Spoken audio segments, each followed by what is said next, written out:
Yo, balik lagi bareng saya Christopher di channel Kalosa Gadget. Dan hari ini seperti biasa kita akan mereview sebuah laptop dengan sejujur-jujurnya tanpa di-endorse oleh brand manapun. Hari ini kita udah memasuki bulan Agustus dan kayak saya juga udah pakai pin yang ada logo 77 tahunnya. Menandakan ini udah masuk bulan kemerdekaan dan hari ini kita bahas laptop yang spesial. Ini laptop karya anak bangsa yaitu dari brand Axio. Udah penasaran kira-kira gimana laptop dan performanya? Langsung aja kita tonton videonya terlebih dahulu.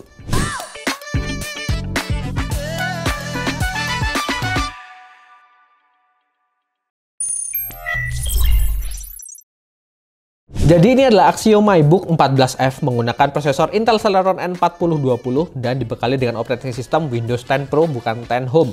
Dan masih belum include untuk Microsoft Office Home Studio 2019 ataupun 2021. Untuk harga laptopnya ini ada di Rp3.860.000 untuk harga normalnya dan disertai juga dengan garansi selama 1 tahun. Kalau ngomongin desainnya ini seperti laptop entry level pada umumnya, yaitu menggunakan material body plastik dan ini cukup rigid juga plastiknya. Flexing di layarnya ini juga bisa dilihat ini cukup minimal.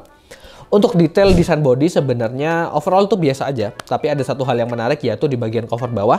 Di sini disediakan plat tambahan yang bisa dibuka secara terpisah dari covernya untuk kalian bisa upgrade storage dengan lebih mudah. Karena untuk penutupnya cuma butuh 2 baut aja dibandingkan kalian ribet harus nyopot semua baut yang ada di covernya ini. Oh ya, untuk Axio MyBook 14F ini ada 4 pilihan warna, yaitu ada Cosmic, Scarlet, Indigo, dan juga Oak. Dan yang kita review hari ini tuh harusnya warna Scarlet karena warna merah ya. Lanjut untuk bagian keyboard, ini keycapsnya agak kecil dan ngepas di ukuran jari saya. Dan ada tekstur kayak sandpaper gitu, jadi ini bisa lebih grippy kalau misalnya tangan kalian tuh gampang keringetan. Feel mengetiknya sebenarnya biasa aja, tapi travel distance-nya agak terlalu dalam untuk preferensi saya pribadi, tapi ini masih cukup aman sih sebenarnya. Untuk bagian touchpad ukurannya ini udah pas, dia lebih lebar daripada spasi dan sama juga dia punya tekstur sandpaper kayak di keycaps keyboardnya. Yang cukup unik dan sudah didukung dengan Windows Precision Driver juga, jadi ini mendukung untuk multitouch gesture kalian.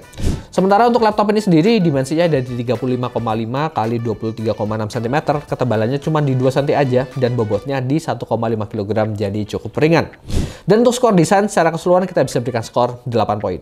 Kita lanjutin ke bagian layarnya. Di sini bezelnya udah cukup tipis, bahkan untuk ukuran entry level under 5 juta ini kayaknya udah yang paling bagus tampilan layarnya. Dia berukuran 13,3 inch dengan resolusinya WQXGA, nggak main-main. Dia pakai resolusi 2K 2560 x 1600 pixel, aspek rasionya standar 16:9. Panelnya menggunakan IPS anti glare dengan color gabutnya sudah di 100% sRGB waktu kita cari kode panelnya ini di panellook.com. Dan tingkat kecerdasan lainnya ada di 300 nits serta refresh rate-nya standar juga ada di 60 Hz. Tapi untuk skor display ini kita bisa berikan 10 poin karena untuk entry level ini udah sangat oke banget, gak ada lawannya sama sekali. Untuk portnya di sini cukup minimalis, tapi setidaknya semua port esensial yang kalian butuhkan tuh ada di sini. Ada 2 buah USB Type-A yang udah USB 3, lalu ada juga mini HDMI untuk kalian bisa connect ke display tambahan, dan ada juga untuk micro SD card reader untuk kalian bisa pindah file ataupun kalian nambah storage menggunakan SD card. Dan ini adalah footage lengkapnya.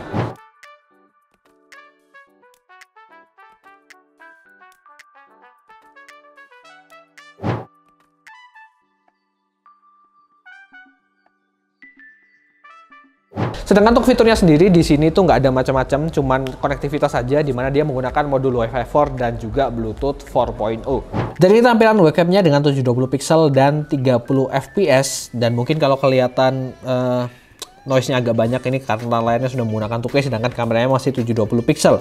Dan untuk warnanya sendiri cenderung sedikit agak hijau kalau kita lihat. Sementara untuk shutter sendiri kalian nggak disediakan, baik itu yang manual ataupun shortcut untuk kalian bisa matikan webcamnya sama sekali. Untuk skor fitur secara keseluruhan kita cuma bisa berikan skor 6 poin. Sekarang kita akan bahas mengenai performance-nya mulai dari prosesor terlebih dahulu, dan detailnya kalian bisa baca di sebelah sini. Dia menggunakan Intel Celeron N4020 dengan total 2 core dan 2 thread. Untuk base clock speed-nya di 1,1 GHz, boost-nya ada di 2,8 GHz, dan fabrikasi masih menggunakan 14 nanometer, masih belum menggunakan Intel 7 seperti yang ada di Gen 12 ini. Dan dia masih menggunakan L2 case, jadi belum sampai L3 case, ada di 4 MB, dan TDP prosesor ini di 6 watt, jadi harusnya ini emang low power dan hemat daya banget. Selanjutnya untuk hasil pengujian sintetis di R15 kita dapatkan skor di 126 poin. Untuk R20 single core-nya ada di 174 poin. sedangkan multicore-nya di 256 poin. Dan kita nggak sempat lakukan looping sebanyak 10 kali karena untuk single run aja untuk R20 multicore dia makan waktu sekitar 20-30 menit. Jadi kebayang kalau misalnya kita running 10 kali makan waktu berapa jam. Sedangkan untuk pengujian di Blender sendiri, sebenarnya untuk Intel Celeron sih kita nggak saranin untuk kalian melakukan 3D rendering di sini, tapi kita coba aja untuk pengujian kali ini. CPU rendernya kita dapatkan di 1 jam 35 menit. Selanjutnya untuk RAM bawaan laptop ini dia tuh 4 GB DDR4 tapi speednya masih pakai yang 2133 MHz. Sedangkan untuk storage dia menggunakan SSD dengan kapasitas 256 GB dan kecepatan rate-nya di 282 MB per second, sedangkan rate-nya di 261 MB per second. Ini rendah banget. Untuk grafik card-nya dia menggunakan Intel UHD Graphics 600. Lalu untuk pengujian rendering video sendiri menggunakan Adobe Premiere. Di 1080 kita dapatkan waktu di 35 menit 38 detik, sedangkan untuk 720 pixel kita dapatkan di 30 menit 39 detik alias turun cuman sekitar 5 menit aja. Sedangkan untuk pengujian simulasi gaming sendiri menggunakan 3D Mark kita nggak bisa dijalanin Time Spy karena nggak cukup kuat untuk prosesornya ini, apalagi RAM-nya juga cuma 4 GB. Jadi kita cuma bisa jalanin CPU profile itu untuk skor max rate-nya ada di 198 poin. Sedangkan untuk fast track-nya kita dapatkan di 302 poin dan stress test-nya sayang sekali tidak lolos, tipis banget juga nggak lolosnya di 96,6% dengan suhu CPU yang terpantau di 83 derajat Celcius. Dan berikut adalah grafik perbandingan 3D Mark Fast Track laptop ini dibandingkan beberapa laptop yang sudah pernah kita uji sebelumnya. Dan untuk pengujian gaming realnya, karena kita nggak bisa coba di game-game yang berat, jadi kita coba di game-game ringan yang kira-kira bisa jalan di laptop ini dan kayak gini hasilnya. Game pertama ini kita coba di Roblox dan bisa dilihat sendiri untuk jalan di Celeron ini masih cukup lancar. Bahkan untuk mode game yang satu ini yaitu Escape the Killer ini juga tergolong lancar, bisa jalan di sekitar 30-40 fps dan masih cukup oke. Selanjutnya ada game ringan yaitu Angry Birds yang bisa dimainin tanpa perlu kalian menggunakan layar touchscreen, jadi tetap bisa dimainin pakai mouse seperti biasa gini aja. Terakhir ini game ringan seperti biasanya yaitu Plants vs Zombie yang tetap bisa kalian mainin walaupun menggunakan prosesor kelas Celeron dan bisa dilihat sendiri untuk performance-nya juga tergolong lancar. Dan berikut ini adalah footage ketika kalian bongkar laptop ini, dan sekali lagi untuk upgradability-nya cuma bisa kalian upgrade masalah storage-nya yaitu menggunakan SSD SATA 2,5 inch.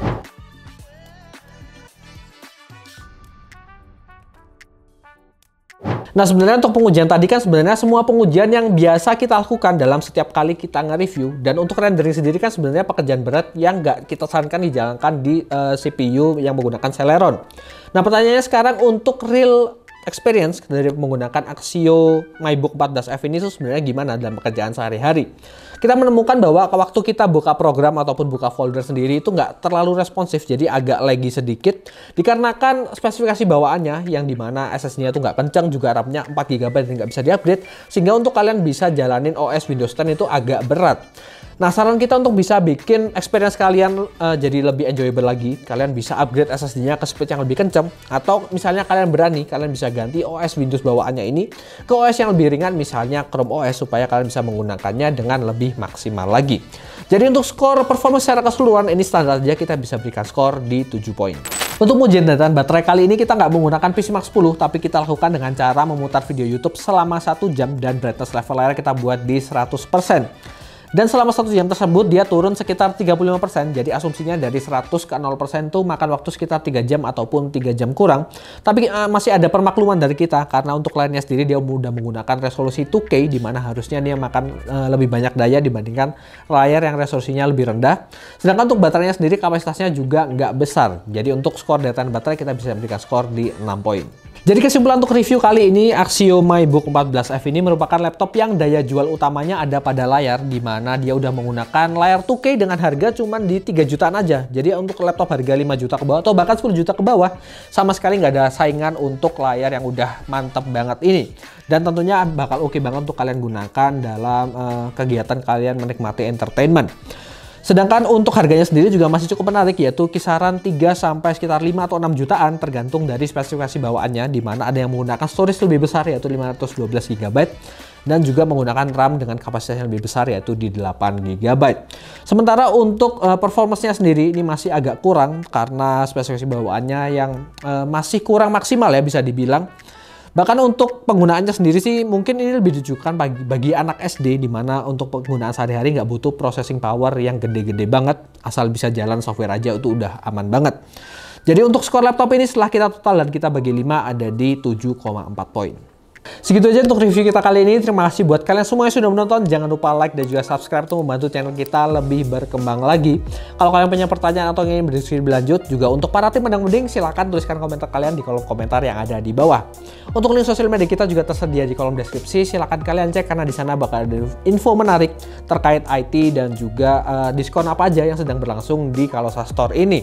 Dan untuk kalian yang cari service center untuk Axio juga ini, atau mungkin kalian pengen upgrade gitu ya, silahkan bisa datang ke Kalosa, karena untuk service center kita juga merupakan service center resmi dari Axio. Untuk kalian yang butuh untuk belanja keperluan IT mulai dari laptop ataupun preference lainnya, silahkan kunjungi store kita di Jalan Majen Panjaitan nomor 6 Malang. Cabang kita juga ada di Mall Olympic Garden, tepatnya di area sebelah food court. Kita juga ada di e-commerce untuk kalian yang ada di luar Malang, silahkan kunjungi, ada di Tokopedia, Shopee, Blibli, dan juga JD ID. Segitu aja, saya Christopher, see you on the next video.